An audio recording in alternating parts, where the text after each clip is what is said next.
Bonsoir à tous, bienvenue dans votre quotidienne préparée par la rédaction. Nous sommes le lundi 24 mars. ArcelorMittal, mise en examen pour mise en danger de la vie d'autrui. Une information révélée aujourd'hui par Mediapart qui aurait été confirmée par le procureur de la République de Marseille, Nicolas Besson. Depuis 2014, ArcelorMittal a exposé les habitants du golfe de Fos-sur-Mer à des rejets de polluants toxiques, dont certains cancérogènes au-delà des seuils légaux. Le numéro 2 mondial de l'acier a également camouflé plusieurs de ces infractions en falsifiant les relevés faisant état des quantités de polluants rejetés. Au terme de 6 ans d'instruction menée par le pôle environnement du tribunal de Marseille, ArcelorMittal a été mise en examen le 19 mars pour mise en danger de la vie d'autrui, faux et usage de faux et infraction au code de l'environnement. La multinationale a été placée sous contrôle judiciaire avec 250 000 € de caution et la constitution d'une garantie bancaire de 1 750 000 €. On reste à Fos avec la venue du ministre de l'Industrie et de l'Énergie sur la zone industrialo-portuaire à l'acierie Marseille-Gallia, anciennement Ascométal. Le repreneur y projette de multiplier plus de 10 fois la production d'acier d'ici à 2028. De quoi ravir le ministre que l'on écoute au micro de Rémi Reponti. Ici, on vient saluer d'abord un projet qui est au cœur de notre stratégie de souveraineté industrielle, puisque l'acier, tout comme la chimie, sont des industries de base qui alimentent l'ensemble des chaînes de valeur, qui alimentent évidemment l'automobile, qui alimentent les industries de défense et dont nous allons avoir besoin de plus en plus dans le contexte géopolitique troublé que nous vivons. Et puis dire aussi que nous sommes dans un projet absolument emblématique de la stratégie de décarbonation qui est la nôtre, puisque nous venons d'assister à l'activité d'un four électrique et c'est également le sens du projet qui devrait sortir de terre dans les prochains mois, les prochaines années, que de miser sur la décarbonation de l'industrie, la décarbonation en particulier de la filière sidérurgique.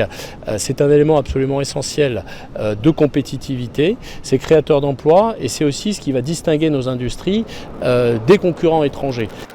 Une décarbonation qui pourrait créer jusqu'à 10 000 emplois sur le bassin de Fos. Face à cette réalité, les acteurs locaux alertent depuis le départ sur le besoin d'infrastructures, notamment de logements.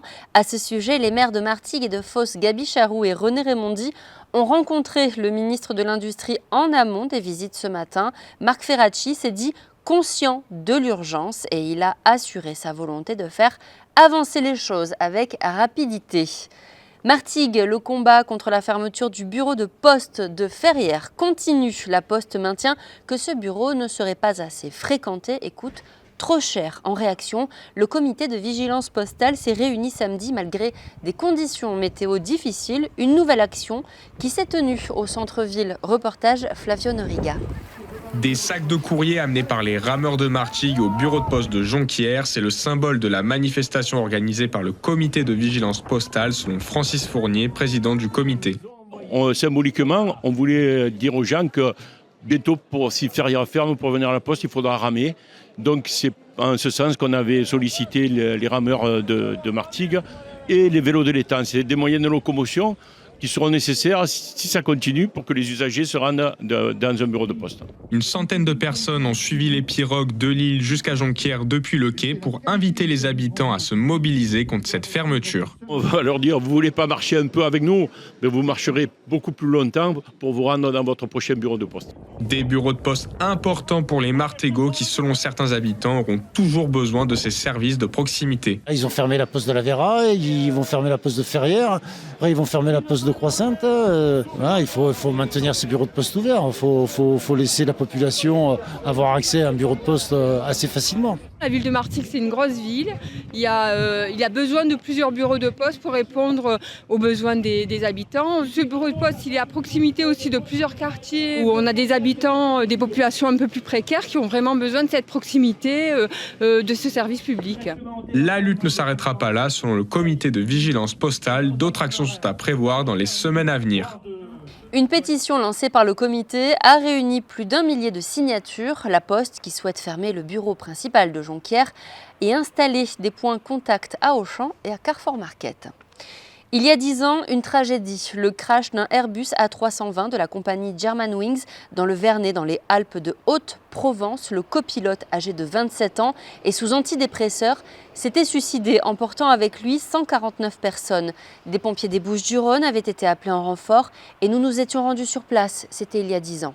Nous avons reçu une alerte aux alentours de midi pour constituer un détachement pour venir en renfort dans le département des Alpes de Haute-Provence. On n'a pas eu à intervenir, donc on était à disposition du SDIS 04.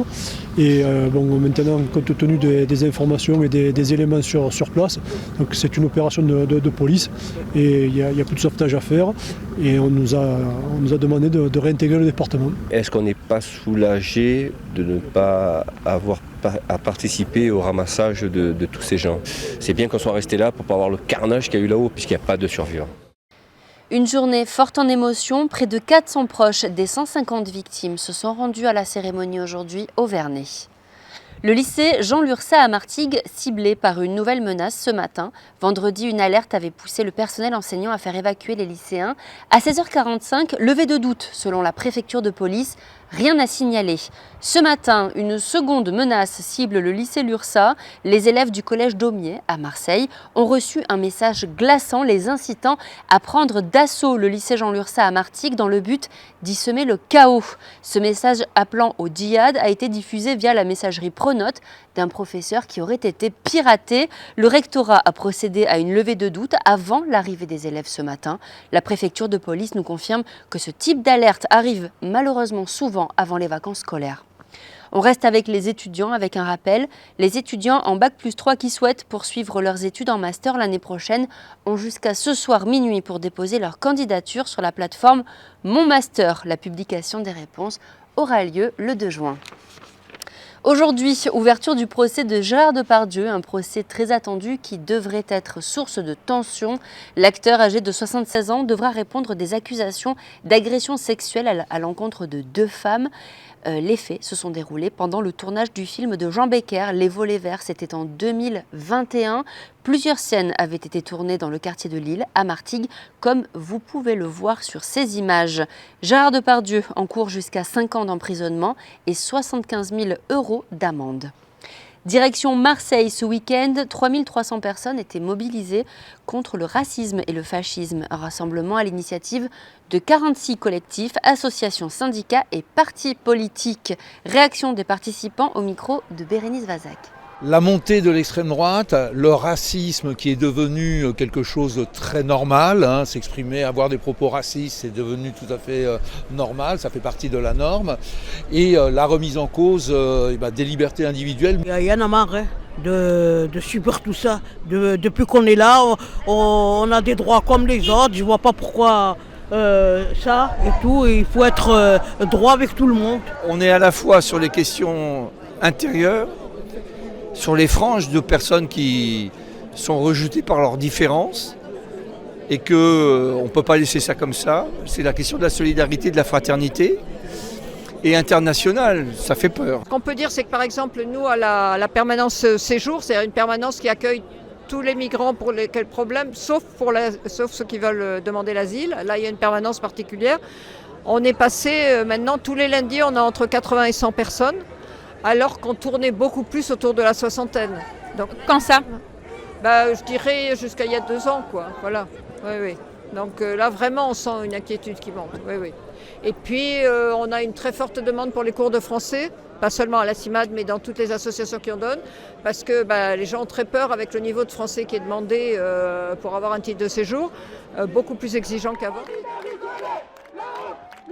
On reste à Marseille, dans le 6e arrondissement, à l'école élémentaire Breteuil. Après 6 mois de travaux, la petite centaine d'élèves de l'établissement a pu retourner dans son école le 10 février dernier. L'adjoint au maire de Marseille, en charge du plan école, Pierre-Marie Ganosi, revient sur cette rénovation.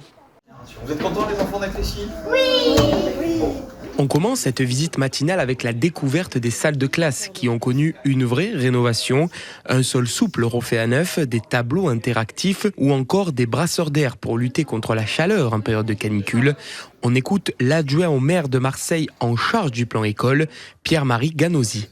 Une école dont on est très fier, parce que nous avons investi 500 000 € sur 6 mois de travaux et vraiment on a une belle école. C'est ça le plan école, c'est refaire des écoles de toute la ville, quartier nord, quartier sud, hypercentre, que ce soit des grosses écoles ou des écoles plus petites comme ici. Et c'est ce que nous sommes en train de faire. On ne parle souvent que du plan école Marseille en grand. Alors c'est vrai que le plan Marseille en grand, c'est des rénovations lourdes et très fortes. Et il y a également ce que la ville de Marseille fait à 100%, comme ici. Et quand on voit le résultat, nous en sommes vraiment très fiers. Dans cette école de 5 classes et 104 élèves, rien n'a été laissé au hasard, puisque la cour de récréation, le réfectoire ou encore la salle polyvalente ont été rénovées. La façade de l'établissement s'est aussi refait une beauté. Olivia Fortin, maire de secteur, revient sur les travaux aux abords de cette école. On est aussi très content de constater que de travailler comme on le fait, à reprendre les écoles tout en les intégrant le mieux possible à la vie de quartier, ça porte ses fruits. On a pu dans cette rue Breteuil apaiser la circulation avec l'installation d'une piste cyclable et donc réduire la vitesse aux abords de l'école, sécuriser le parvis avec des travaux réalisés par la métropole pour pouvoir l'agrandir et donc ça permet à cette école de mieux vivre tous les jours et c'est ça qui nous importe évidemment. Des écoles doivent encore connaître des rénovations d'ici 2031. L'urgence des travaux se concentre dans les établissements situés dans le centre et les quartiers nord de la ville. Au revoir, merci. Des propos recueillis par Enzo Buonalana. Un mot de sport avec le nom du futur entraîneur du Martigues Volley, enfin dévoilé. Une nouvelle page va s'ouvrir au Martigues Volley avec le départ annoncé de l'emblématique coach Christophe Charroux qui aura dirigé l'équipe 1, aujourd'hui en 2e division masculine, pendant 17 saisons. Celui qui représente l'ADN du club, comme l'a reconnu l'actuel président Jean-Christophe Capgras, verra Ricardo Martinez lui succéder. Avant de se quitter, la 9e édition du Salon international du tatouage, c'était ce week-end au Palais des Sports de Marseille. Sur place, 230 exposants, près de 6000 visiteurs et puis bien sûr, notre journaliste Bérénice Vazac. Des fleurs autour du nombril, des lapins maléfiques en bas du dos et pourquoi pas une créature mythologique sur le biceps. À chaque participant, son tatouage et sa symbolique. Alors j'ai du mandala graphique dans le dos. Et là, comme vous pouvez le voir sur le torse. Des deux côtés, il y a ma famille, il y a ce que je suis moi, mon époux, mes enfants, notre mariage, et ce que je suis moi au fond de moi. Souvent, on entend dire que le tatouage doit être forcément à signification. Moi, je ne suis pas d'accord. On peut se faire tatouer juste pour le kiff. Et du côté des professionnels, l'événement est très important. Cette année, c'est un record d'affluence pour les exposants. Il y en a 230. Et parmi eux, Jade, plus connue ici sous le nom de Sugar Mommy. Elle évoque un métier amusant, mais aussi des enjeux sanitaires importants. Avant de tatouer quelqu'un, il faut savoir si la personne est majeure, si par exemple une femme est enceinte ou pas, s'ils ont certaines maladies de peau ou de sang comme le diabète par exemple. Voilà, si ce sont des gens fun par exemple. Important. Côté prix, pour un petit tatouage dans ce salon, il faut compter de 40 à 80 €. Si ça vous intéresse, sachez qu'il est conseillé de ne pas venir à jeun et d'avoir correctement dormi avant de se lancer dans la grande aventure du tatouage. Et comme vous pouvez le voir sur ces images, le gagnant du prix Maritima, le tatoueur Alex Anderson avec un tatouage de pieuvre. C'est la fin de ce journal, merci de l'avoir suivi. Tout de suite, la météo, excellente soirée.